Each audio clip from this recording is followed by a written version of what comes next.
Ladies and gentlemen, Morgan. Morgan, he's going to be talking about CRISPR. Hi, thank you. Yes. So my name is Morgan McCaw. I'm a PhD scientist. I did work with plant genetics for my PhD, and then went on to a postdoc at Iowa State, where I developed CRISPR protocols for corn. And then now I've moved out here to work at a biotech company.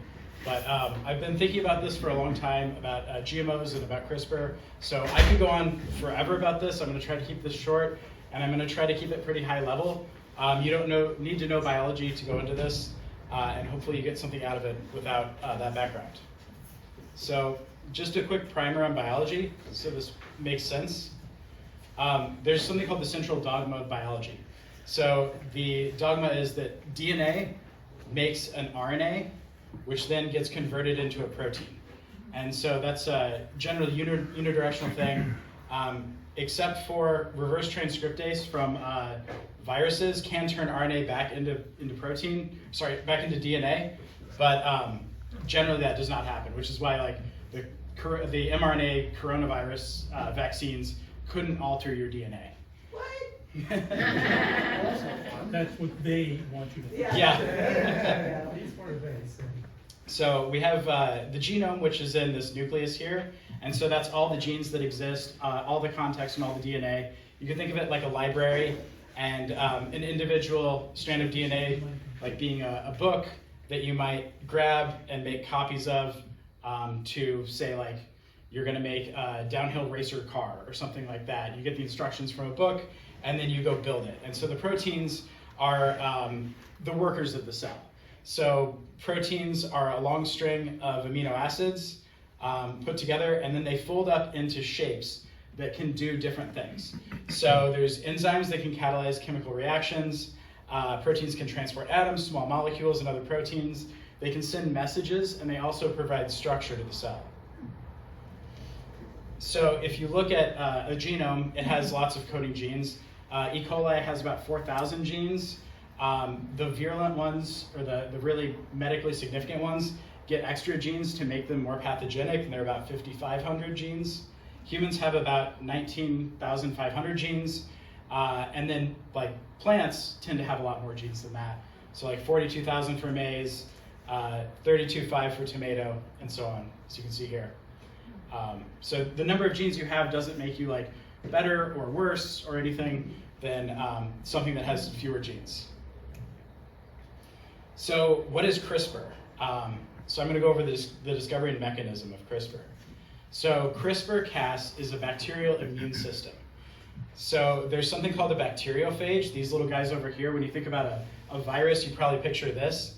And they kill bacteria to reproduce. They infect a bacteria, make lots of copies of themselves, break the bacteria apart, and spread. And there's about 10 of those to every one bacterium on Earth. From 1993 to 2012, a lot of researchers contributed to discovering and understanding that the bacterial immune system that is CRISPR, and realized that these clustered, regularly interspersed, short palindromic repeats, CRISPR for short, had something to do with resistance to these phage.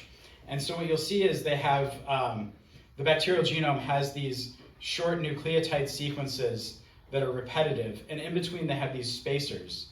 And the spacers are actually made up of viral DNA fragments. And so what people actually at a yogurt company found was that resistance to these phages evolves, and every time they gain resistance to a new phage, it actually takes part of that phage's DNA and puts it in between one of these spacers. And so the way that it uses this is there's a Cas enzyme, which is a CRISPR-associated protein, and it's an enzyme that cuts DNA. They could tell that was happening. They could tell there were these sequences here. And then they figured out that those little short spacers are actually turned into something called the CRRNA. And it's a very short RNA that matches the phage DNA. And then the last key step was figuring out that there's this thing that doesn't quite look related, but it's called the tracer RNA. And that actually has to bind to the CRRNA to then make it work with CRISPR. And so the way that this works is Oh wait, got a little bit ahead of myself there. So then there's, in 2011 to 2012, Virginia Sixness, Emmanuel Charpentier, and Jennifer Doudna all proved that they could reprogram this CRISPR-Cas9 to cut a DNA sequence that they chose. And Doudna and Charpentier won the 2020 Nobel Prize for this discovery. So that was 2012 to 2020. That's only 8 years for people to realize how important this is to win a Nobel Prize. And then in 2013, Feng Zhang from MIT demonstrated that CRISPR-Cas could be used to target multiple genes in mouse and human cells, and they could use this to drive something called homology-directed repair, which I'll explain here. But basically, you repair one sequence to match another. So he'd already been working on this homology-directed repair because there's some other more complicated systems that can cause DNA cutting at specific sequences. But the beauty of CRISPR is that it's very, very easy to reprogram. The other systems were a lot more difficult, and you basically had to have a lab dedicated to just doing that. So how this works, it's got a little messed up. But so CRISPR acts like a control F for the genome. So it'll take the RNA sequence, like usually from the phage, but whatever sequence we want to put in there, it will scan the whole genome, like control F the whole genome. It will find that sequence, and it will open up the DNA and cut it. And anyway, with the homology-directed repair, if you had a sentence, so this is not using how the DNA code works, but kind of an analogy for it. If you had a sequence that's like, you've got 2 chromosomes, one has a good gene, one has a gene that you want to fix. It says like, the cat ate the fat red rat, and another one that says the cat aged Aoife bad red rat. You can have CRISPR come in here and cut, and then this will get used to do the repair, and you can go back to 2 copies of the proper gene. So yes, as I said, it works like a control F. This is just an image of how this interacts. So the RNA is in here. This is like the tracer, and then this matches up to the DNA, and if it matches, it cuts. And then the DNA will get repaired by the cell, because your DNA is getting cut or mutated all the time, and your cells are constantly fixing it back to where it was. And generally, then when you have something where it didn't repair correctly, that's when you have a mutation that could cause cancer, or it could cause something interesting for agriculture, or it could do lots of other functions. And so this will continue cutting as long as that RNA matches. And so once it no longer matches, it's done. You've created the mutation, whatever mutation you created, and that's fixed. So for repair, there's a few different types of repair. So one is non-homologous enjoining, and that's basically like the DNA strand is cut, and then it just glues it back together. And a lot of times when it glues it back together, it will do it wrong, or it'll put extra things in just randomly. And so this is like the very classic CRISPR to knock out genes. And you can see in this case, you'd have a deletion here, or you could have some random base pairs added in. And so what this does is it changes the context. So you notice every one of those was like 3 base pairs, or three letters. The cat ate the dead rat. So if you delete some, it shifts everything, and it makes everything after it nonsense. And so if you have a gene that you want to not work anymore, CRISPR makes it really easy to just make that gene stop working, just like what happens in nature. The other thing that's possible is, like I described before, HDR, where you can have a template of DNA that the cells will repair off of. So plants tend to do that NHEJ, but like human cells tend to do homology-directed repair, and they maintain basically the fidelity of the DNA. It doesn't have the terrible mutations. It goes back to like a functional version that exists. And then there's also homology-directed repair plus insertion. So this is something that's easier to make use of in like animal models or in humans, but you can get basically these homology arms say V here and cat. So if you cut in between the cat, it will look for another DNA template to repair with. So you could add in like fat, old, wet. And so you could turn that into the fat, old, wet cat ate the fat, red rat. And then recently there's been things that are just like a more efficient way to do this sort of thing, or do it in more systems like prime editing and transposon-associated CRISPR. And then the last thing is base pair editing. So instead of cutting the DNA, you can attach CRISPR with another enzyme that will turn certain base pairs into other base pairs. So if you had a very simple misspelling here, like the cat ate tlee, fat red rat, you could get one that turns an L into an H, and it would correct that. So I'm a plant geneticist. I don't do that much with medicine. I did some research that was interesting here to find what the newest things were. I was aware of a few of them, but there's been a number of diseases that have been fixed with CRISPR, sickle cell anemia and beta thalassemia. Those are blood disorders, and they're actually able to use CRISPR to turn on some other hemoglobin that exists in fetuses and young babies. So you have two copies, but one of them turns off, and so they can turn on the good copy to make up for their bad copy. And then there's this other disease that causes basically bad liver proteins that they were able to reduce with a single treatment of CRISPR. And there's a blindness here that has been able to be treated with CRISPR. And then there's a lot of promise for these CAR T cell therapies for cancer. So basically, they take out your T cells, which are like immune cells that fight off things, and they can reprogram them to target cancer cells. This is most useful for, say, like blood cancers or lymphatic cancers, things that your T cells can get to. It's a little bit tougher for solid tumors. So what are the limitations of CRISPR for medicine? So the adult human body is about 40 trillion cells, and getting the CRISPR machinery into the right cells is a problem. And then even if you can get it in there, not all the cells that you treat will get the desired edit. Homology-directed repair won't always work. You'll get non-homologous injoining or other different edits that you didn't want if you do get editing. But high efficiency is considered like 60 to 70% of cells treated get the change. And then in this context, development has already occurred. If the genetic disease that someone has is based on like how their organs develop, you can't go back and change that. It's already done. And then delivery to stem cells such as bone marrow is better because you can take it out, grow it in a lab, transplant it back into the person, and the bone marrow can continue repopulating and taking over its old niche in the body. But another big limitation is that for this treatment usually needs to be tailor-made for an individual person. They have to look at your own genetic sequences, they have to take your cells and change them, and that's really costly and it's really low throughput. You have to have very specialized researchers that can do this, and they can only treat so many people. There's also something called off-target effects.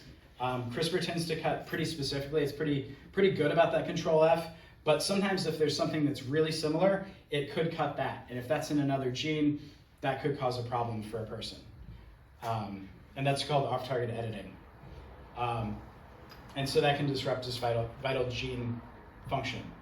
Lentiviral vectors are also a way that, it's hard to get little CRISPR molecules in every cell. So if you use a virus to go through and replicate and put the CRISPR machinery into more cells and really easily get it into cells, lentiviral vectors are a way to do that, but they can also insert into the genome and disrupt genes which could possibly cause cancer. And then there's another issue that this is a bacterial protein, and your body can actually trigger an immune response to the Cas protein. Germline editing, I don't want to get into too much. This is where CRISPR actually works pretty well, but there's a lot of ethical implications as far as editing babies, editing germline, things that you've now put some sort of gene or mutation into the gene pool. And but there's companies like Colossal Biosciences that have been making like the woolly mammoths and dire wolves, quote unquote, and that's all done through this. Yeah.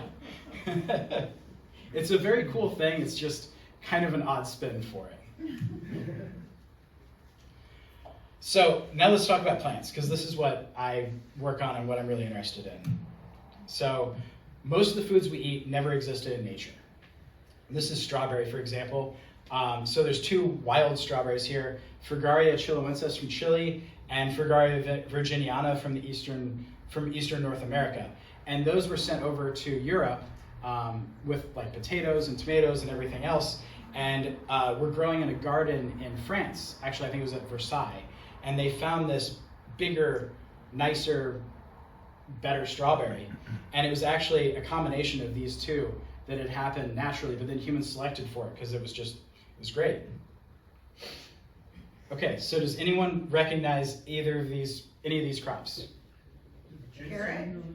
Mustard? Carrot, yes. The first one's a carrot, right? Yes. Second one is a radish. It's not mustard, but you're close. And the third one is a pea or cabbage.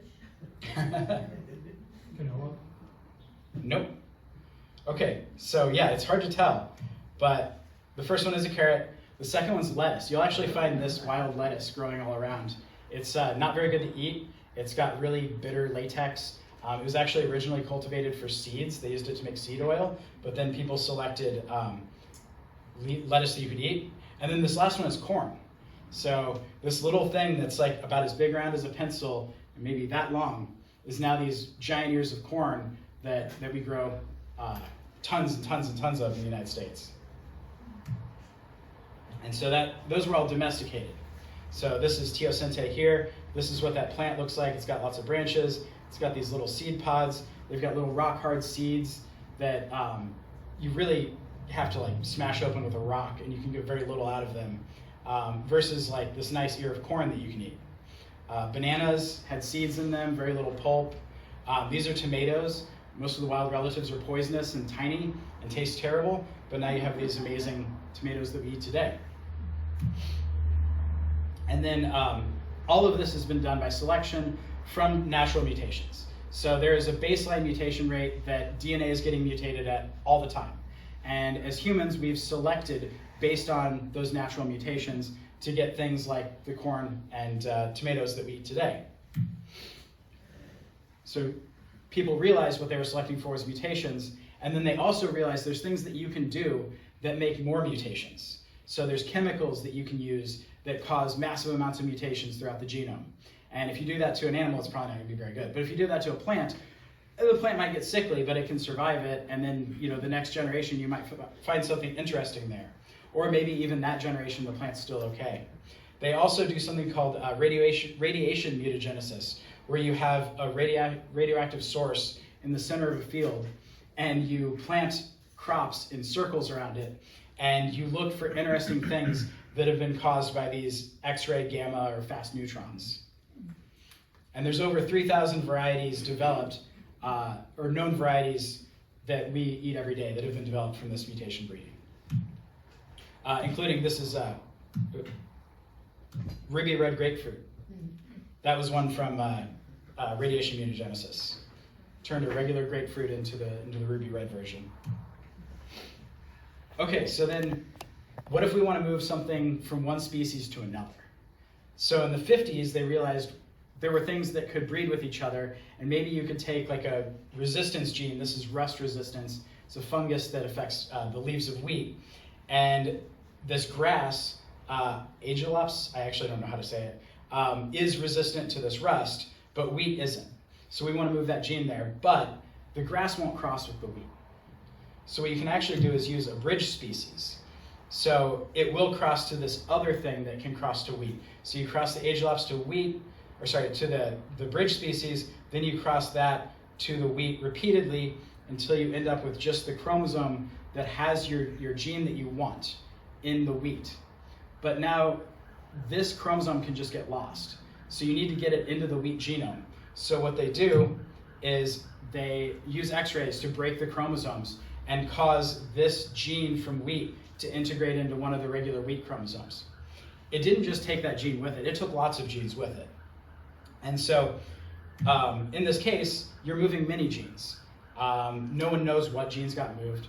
There is no regulations on any of this stuff. I'm not saying that like any of this stuff is harmful to anybody. I'm just saying baseline, most of this stuff is not harmful to anybody. You know, we do testing on new crop varieties most of the time to tell that they are good and you know, won't poison you, are nutritious. But you know, most random varieties people make, that doesn't happen on. And so these are all fine, right? Because they're natural. And you know, maybe this is a straw man for me to say this, but this is also what regulations are based on. And I do hear this argument a lot, that you know, this isn't natural, this is natural. But you know, again, it's a naturalistic fallacy. So what is a GMO? So we've done all these things. We've you know, done mutagenesis, we've selected a thing that's like pencil thin and has a few seeds that are rock hard into something that we can eat, corn on the cob. So what makes something a GMO? So if you go looking for a definition, you can't get one good definition. There is one thing that you know, most of these definitions have in common, or almost all of them have in common, which I'll talk about in a second. But in this case, the Google definition of GMO is using genetic engineering techniques. But what's a genetic engineering technique? Is it through that backcrossing and radiation mutagenesis? Is that genetic engineering? I kind of think it is. I think they called it genetic engineering back then, but you know, we don't consider that a GMO. And National Human Genome Research Institute, I was surprised at their definition for this. They basically said that in any introduced genes or deleted within a species, so any deletion of genes, which happens naturally all the time, is a GMO, whereas the WHO basically describes it as something with a gene that came from another non-sexually compatible species. So one thing everyone can agree with on the GMO label, which is not really a scientific label, is transgenics. So if you take a gene from one organism and you put it into the genome of another organism to do something, that is transgenic, and that is pretty much always considered GMO. But there's also something called cisgenic. So like that gene from the grass, if we could take just that gene and put only that gene into wheat, is that transgenic, or is that GMO? Because that's been done another way. And so generally how we do this is we have a plasmid DNA, which is from a bacteria. So we take a gene we want, we put it in a bacteria, it's an intermediate, make a lot of copies of it, and then put it into the genome. There's also a widely used tool, it comes from Agrobacterium tumefaciens. So Agrobacterium is a plant pathogen.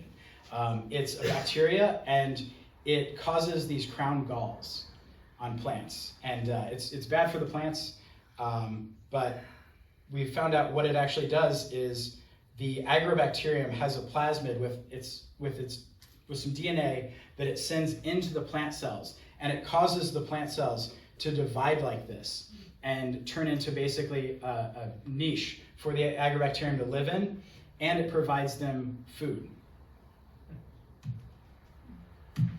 So we use this in biotechnology. By disarming the Agrobacterium, we make it not make those tumors anymore, and we put in whatever we want there. So you'll take some tissue that you're going to transform from the plant, you'll infect it with Agrobacterium, and then infect it with Agrobacterium, and then your plasmid, your genes of interest, also contain an antidote gene for a poison that's in the media. And so you culture the tissue on this media containing the poison, and then only the transformed cells can live, and we can regenerate a plant back out of that and get our plant. So this is something humans are doing, but it actually happened in nature as well. So sweet potatoes are a natural GMO. They've actually been infected with Agrobacterium, and all of the cultivated varieties have this Agrobacterium insertion, and there's pretty good evidence that this big tuber that we eat is actually the result of Agrobacterium infection. So you consume millions of different proteins every day. The number of here, what's an extra 1 or 6? There's more differences between, you know, 2 different corn plants or 2 different potato plants that are not the same exact potato plant than there are between one that has a couple extra genes added to it. So despite what you'll read on the internet, there is safety testing on all of these, quite extensive. So how do we determine safety? So the criterion is that foods produced from genetic engineering have to be at least as safe as their conventional counterparts. So prior to commercialization, you have to go through a lot of different regulatory agencies that all ask for their own safety testing. And it's very thorough, it's all prescribed, and actually a lot of it is kind of redundant. We know we don't need it anymore because the initial fear, you know, these were designed back in the late 80s, early 90s, these testings. And then now we know that some of the things they were worried about are not actually a problem. But all of this testing takes a long time to go to the international market, and it takes about $30 to $50 million in about 5 to 7 years, and that's just safety testing. Like total cost is around like 100 million to develop a GMO. So with safety determination, they test toxicology, digestibility, which is one of the really expensive things. They actually just make only the protein that you're putting in this new plant, and they feed chickens only that protein and see, do they survive? Is that a usable protein for them? And it always has been, every single test, but it's super expensive to make purified protein to do that. Does it cause any allergenicity problems? So, you know, if you took like a peanut gene and you put it in something, you would be worried that you get allergenicity. And so people have thought through that, and you do test for that, even, you know, if there's not thought to be a problem. And then, is it nutritionally equivalent? Is that food just as healthy as any other? So CRISPR came out, and we talked about CRISPR. A lot of places are calling it GMO 2.0. This is from Non-GMO Project. They are basically like a racket, like a mob protection racket. They spend a lot of money and time convincing people that GMOs are evil and they're going to hurt them, and then they charge companies to put their little butterfly logo on their products. And they say, like, you know, your consumers are all afraid of these GMOs. If you don't put our sticker on there, they're going to think your stuff is GMOs. And wouldn't that be a shame?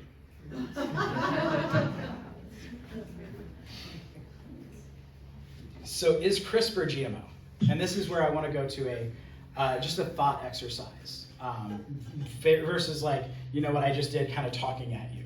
So mutations constantly happen through natural errors in DNA replication, background radiation, chemical mutagenesis, etc. If you have a CRISPR edit that has no foreign DNA, it can't be distinguished from a natural mutation. There's no way to tell it. There's no functional difference between a natural mutation and a CRISPR-derived mutation, other than that you intentionally produce one of them. And you could kind of get the same result with old methods. You just have to screen thousands to millions of plants for mutagenesis to look for a mutation in your gene of interest. So is this GMO? I don't necessarily. I was gonna say, like, it's sort of interesting because, I mean, the part that makes it GMO is that somebody introduced the modification, right? Yeah. As opposed to, but a natural modification can happen anyway, which sort of makes the whole category useless. Yes. But it's just intention, but. Yeah, and you have intention with those old programs too, where you're looking for, like, I'm intentionally creating or finding the one that has the mutation here. I just wasn't able to purposely do it. But I'd say GMO would more be used as the definition for a change that would have negative effects. So I know that happens in nature too, right? Okay, plant doesn't taste as well anymore, or no longer digestible. But that was pure chance by nature. But if it's actually done through technology, as you say, Yeah. towards negative effect, and that's why people don't want to turn away from GMO. So in this case, we're talking about, like, making a gene not function anymore. So that could actually be a positive effect for us. That could be like, there's a poisonous thing that this plant makes, and we caused it to not make this poison anymore. Right. And so that could be a positive thing. And what I didn't also cover, because there's only so much time, is the different types of GMOs that there are. There's a lot of things where it's like we put in something positive, like say that wheat fungal resistance. Like that's something positive that you added. It's not just taking away. Mm-hmm. But I mean, then the opposite of you're putting something in and okay, provides fungal resistance. Mm-hmm. Well, now it actually becomes susceptible to it, and somebody's livelihood pays for it because I don't know, gets out or whatever. Yeah, I mean that's definitely the perception around GMOs, is that there's always these trade-offs and that, you know, I mean, GMOs are bad. Yeah, I mean, I'm not necessarily that it's the case, but the thing is, like, the way you see corn and grain that's being developed. Yeah. And it goes over to the next farm, and they didn't pay for it, and all that kind of stuff, right? Yeah. And now they're subject to lawsuits or whatever because, well, they're selling it, but it's officially not yours. What if I told you that never happened?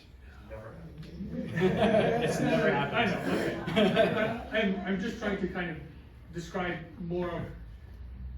I think people don't like GMO because of possible negative effects versus positive effects. Yeah, no, I've spent like 17, 18 years talking about this with people. So I've heard these things before.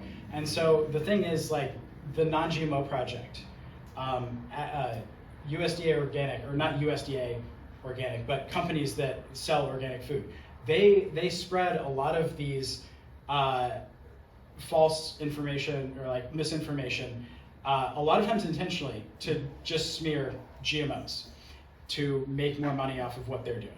And so the public knowledge of what is a GMO is like exactly what you're saying. Yeah. That's what everybody thinks of when they hear GMO, but it's just, you know, like the anti-vax movement. Like if the anti-vax movement was like the most popular thing in the world and that's what everybody understood was like RFK Jr.'s view of vaccines, that's kind of how the public perception of GMOs is right now.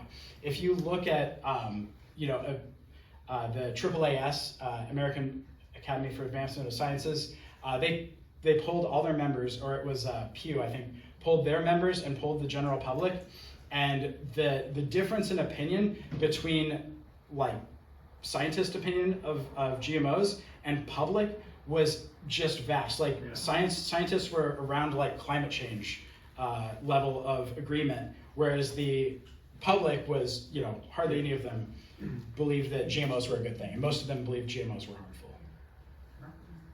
So if all of the connotation is bad, Yeah. and the category is essentially useless, Yeah. and that the only thing that it creates is an indication that it was intentionally created, why can we just get rid of the whole GMO category? What is the utility of There is none. The label. It's a label, just the and bad it's marketing racket? and it's marketing for some people and not for others, and it's politics. And sometimes it can describe something like if you have a new protein in something, yes, that's something new, and maybe there is a room for a label there. And they have, because of the connotation for GMO, they now are calling it bioengineered. Like basically the anti-GMO groups were pushing for labeling of everything with GMO, but because they created this just like GMO is the most evil thing in the world, nobody wants it. It's like if everyone in your neighborhood called you a pedophile and you weren't, and then they were like, well, we have to label where his house is. It's like, it's pretty obvious what you're doing there. So anyway, they went with bioengineered. Yes? Sorry for asking questions real quick. The radiation mutagenesis, so they put it in the center of the field, and the picture there is that it's a round field. Yes. Are you aware of the when you're coming back west in an airplane, you see all those brown fields? Is that what those are? No, that's for irrigation. So it's a center point irrigation. They have a boom that goes around and irrigates the field. Okay. Like a lot of them. Yeah. Radiation everywhere. That's not the only way radiation mutagenesis is. No. It's also done just by irradiating seeds. Yeah. Yeah. And I actually have more here. So I have a further question. So that one before was just a mutation that looks like just any other that you could get. What about this homology-directed repair? So say there's a really useful version of a gene that exists in apples. It makes trees resistant to a gene that causes $100 million in damage every year. The apple trees that have the gene, the good version of the gene, also require less pesticide and produce more food on the same amount of land. However, the good version of this gene only exists in crab apples and say like one of the most flavorless, red delicious varieties you can get. But consumers love Honeycrisp, Cosmic Crisp, Envy, all the good ones. And all of them have a different sequence of the gene that isn't resistant. Using CRISPR, you could convert the gene in the tasty varieties to a resistant version identical to the naturally resistant gene. It would also be possible to breed this gene into something like the good apple varieties. You couldn't get them back, but you could get something like them. But it would take 40 years. It's also technically possible, if unlikely, that someone could take one of the good varieties and mutagenize them until they got something that was a similar version of the gene. So is this GMO? Well, which one? I say that it all is, it doesn't matter. I mean, The HDR. Sorry, the HDR is the question. So if you do homology-directed repair, you intentionally change the bad version of the gene to the good version of the gene. Is that GMO? It's intentional, so yes. I mean, technically, yes. But it would happen in nature anyway, Yeah. so. So as far as regulations go, it's all mixed. So all these things that people are saying, there's some countries that say one thing, there's some countries that say another, and with food being an international market, it's really kind of an interesting problem. It's a big problem. Yeah. Golden rice, you saving a lot of people, it's being demonized everywhere. Yeah. So then last one, cisgenic insertion. This isn't necessarily CRISPR, it could be done by CRISPR, but yeah, if you just take the gene from that apple and I could put it in my gene gun and shoot it into the cell of another tree. So like the good version of the gene, shoot it into the good apples and make them resistant. Is that GMO? It's cisgenic. And I think, for a regulatory standpoint, most places kind of consider it like something akin to GMO, and there's more regulations around it, but there's also softer regulations than like full GMO. But there's a lot of places where it's not accepted. I mean, that's kind of like technically inoculation, right? Of a plant against. Yeah, I mean, kind of. It does actually change the DNA though, so it's not just like a vaccine or something, but yeah. So anyway, these are just things to think about. So, my question has, plants having that many more genes than humans, or how much more difficult does it make work for you to understand what genes do what in plants and so on? So plants are great, actually. So one thing you can't do with people is you can't inbreed them until all of their chromosomes are exactly the same. And then, take the thing that you want to change and change it and see what it does. You just can't do that with people. They actually, there's been some research in dogs because we've kind of done that in dogs. And we found polycystic kidney disease in boxers. What causes that? Well, what's the difference between the ones that have it and the ones that don't? Hey, here's our causal gene. It's pretty easy to find. Human genetics has a lot of really great resources that plants don't have, but plants are really resilient and really resistant to a lot of things that animals couldn't stand. A lot of the plants that we eat actually have, so you have one copy of chromosomes from your mom and one copy from dad. A lot of plants have more copies, so they have 2 from mom, 2 from dad. Strawberries that I showed earlier, they've got 8 total copies. And so, yeah, that Does that mean would. you mess with one and then see compared to the other ones, or will it always just go, if you start changing one, will it just change all of them? You can only change one at a time. So it actually makes things a lot harder if you've got an octoploid, which is 8 sets. So really the best thing to work with is diploids, which is 2 sets of chromosomes and inbred. Yeah. Other than actually knowing what has been done, Mm-hmm. could someone take an apple from say another country, Uh-huh. and is there anything that you could tell that whether or not any of these things have been done to it, unless you, say you didn't know that apple existed before. Right, yeah. But, you know, you're just, okay, here's this apple. Mhm. Do I know if this is just a naturally occurring, you know, gene thing, or is there something you can find in that apple that would tell you, you know, someone manipulated this? Yeah, I mean, it depends on what it is. I don't know if you guys had seen the Baker Creek. Have you guys seen the Norfolk Healthy Produce Purple Tomato? No? It's really cool. I'll have to look it up and like show a picture. I'm growing some in my backyard. But it basically, they took a gene from snapdragons and they put it into tomatoes. And so if you get purple tomatoes, they have like a purple skin, but the inside flesh is like red or yellow or whatever. So what they did with this gene is they put it in, they had to use, you know, a selectable marker, which is that poison resistance, and then the gene to do this. And it makes the tomatoes like almost black, like they're purple all the way through. And so they have lots and lots of antioxidants, and they've done, I was always a skeptic of the antioxidant stuff, but with this they have enough levels of antioxidants that they've done feeding studies on rats with regular tomatoes and the purple tomatoes that have just tons of antioxidants, and they're actually seeing an effect in some lab studies on rats. And it was like, it's been a single study so far, but it's, you know, somewhat convincing. But if you didn't know that about tomatoes already. Oh, You sorry. didn't know that, right? I got sidetracked there. Okay, so Baker Creek is a very popular seed company, and they pride themselves on organic and non-GMO, and they constantly talk about how great non-GMO and organic is and how bad GMO is. And then in their seed catalog, right after Norfolk released this purple tomato, they had another name for some tomato, and it was exactly the Norfolk Healthy Produce Purple Tomato. And they were talking about how it was so healthy for you, and it was so great, non-GMO, and it was obviously that. There's never been another tomato that looks like that, and it came out like right after they did that.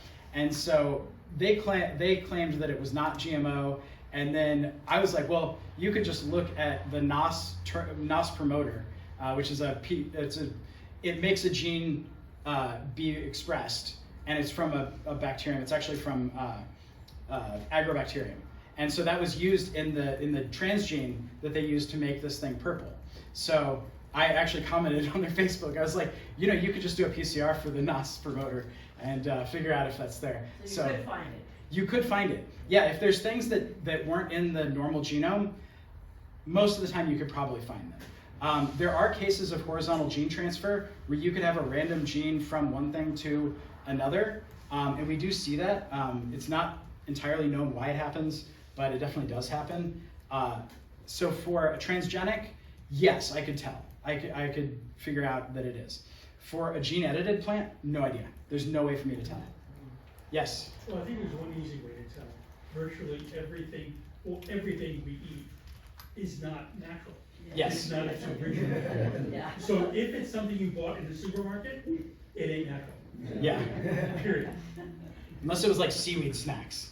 Right. Oh, those are good. Yeah, I like them. I feel like I really want Yes. to see your garden. So a few slides back, you had the slide about safety testing.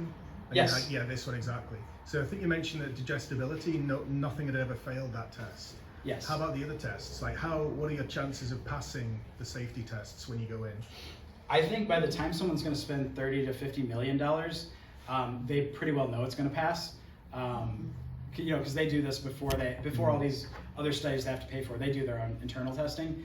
There have been occasional things like someone took a gene from soybean and put it into something, and they were like, I wonder if this is going to cause any allergenicity problems. And so, of course, they tested for that immediately, and it did. It did cause problems. So then they scrapped that program. But you know, all that gets killed in R&D, and it's all. We have a really good idea of what the risks are and what they aren't. So. Understand. Yeah. Thank you. You're welcome. Yes, Paul. The soy case I remember was a Brazil nut protein introduced into soy, and they tested it in advance. That protein didn't cause allergies in people sensitive to Brazil nuts. But once they spliced it into soy, the soy somehow must have processed the protein, and it caused allergies in people sensitive to Brazil nuts. So the before splicing test looked like it was going to be fine, and then after you actually got the modified soy, it caused a reaction. So that was a product pull at almost the last possible minute. Okay. Yeah, I didn't know the full story. I was Real world testing. Well, it didn't make it to market yet. yeah, and it wouldn't have made it through the safety testing either. It's interesting. I wonder how many people that are non-GMO are going to not use the CRISPR cancer treatments that are coming. Yeah. Because they don't want to be GMO. Yeah, I think that you'll probably have some holdouts. I mean, there's people that refuse blood transfusions, but yeah, I mean, once your grandma gets cured of cancer because of CRISPR, I think people are going to have a lot different view of it. Oh yeah. Once the prices come down on the treatments. Yeah. A while back, I think this is a couple of years ago, I heard about this gentleman living down the coast somewhere here, who was actually the only one responsible for trying to develop, was it drought resistant or some trees? Okay. Redwoods maybe, I don't know. So, but I think he did that just by crossing plants as opposed to doing any gene editing. So, Okay. most of the gene editing that happens now, is that just generally for on foodstuffs and so on, or how much effort is being done, for instance, to make trees more resilient for new climates or environments and that kind of stuff? Yeah, so in the gene editing space, people are trying to work on trees. So trees, there's actually a lot, even more regulations, because people are like, trees are everywhere, they're in the environment. So there's even more scrutiny on stuff with trees.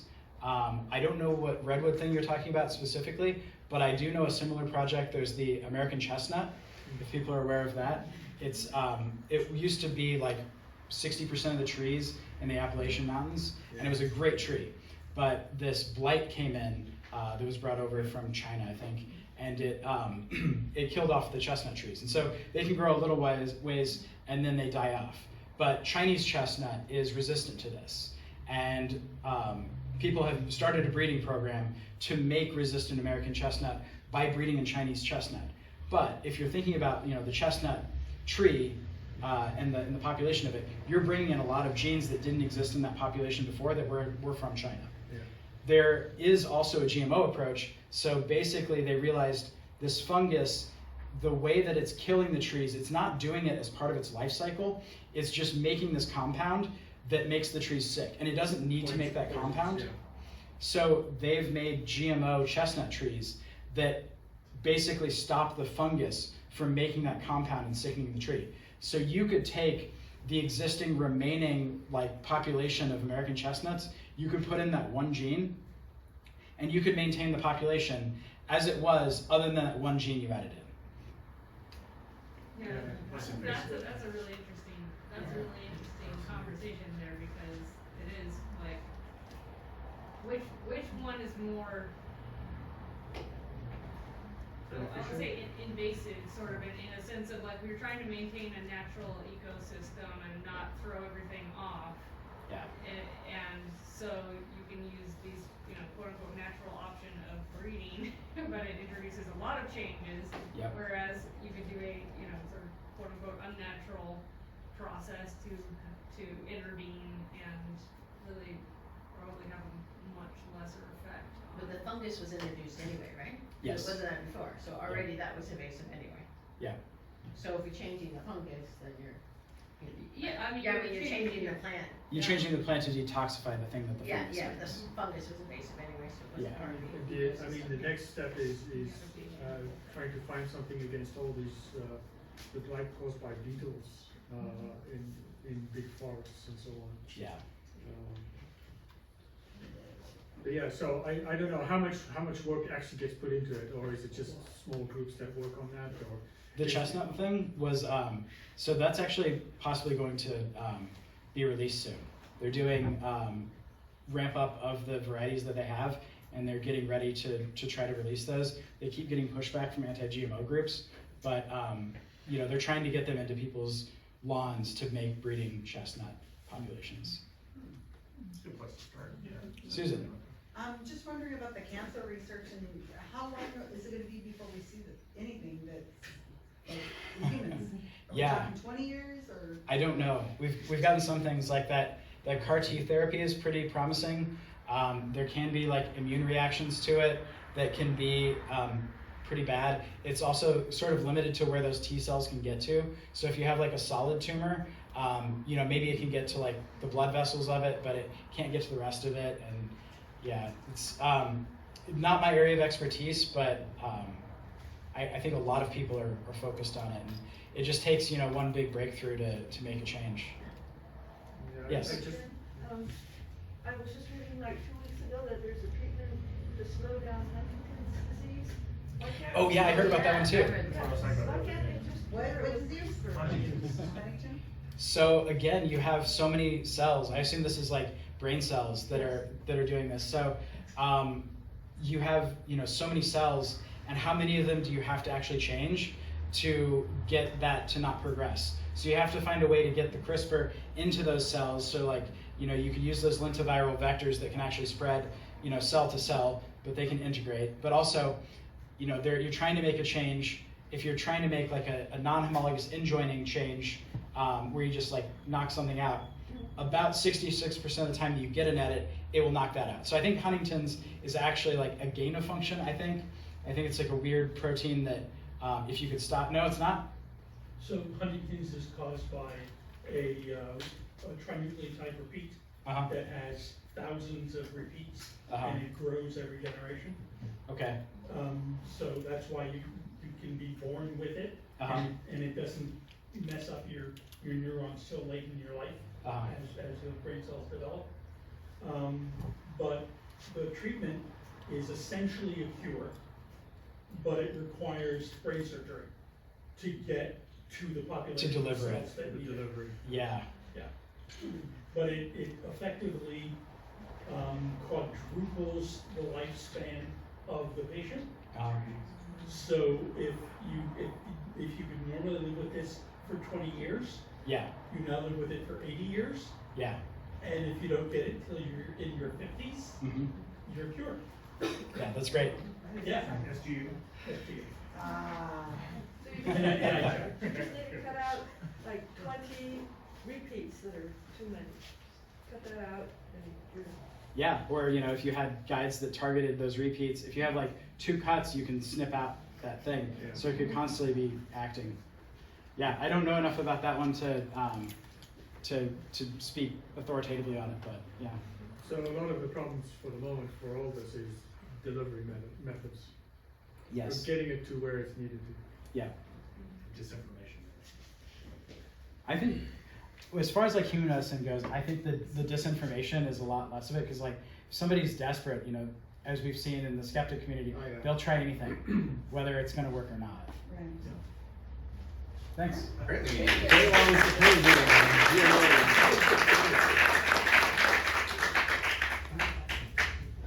how about those GMO labels on water? Or salt, yeah.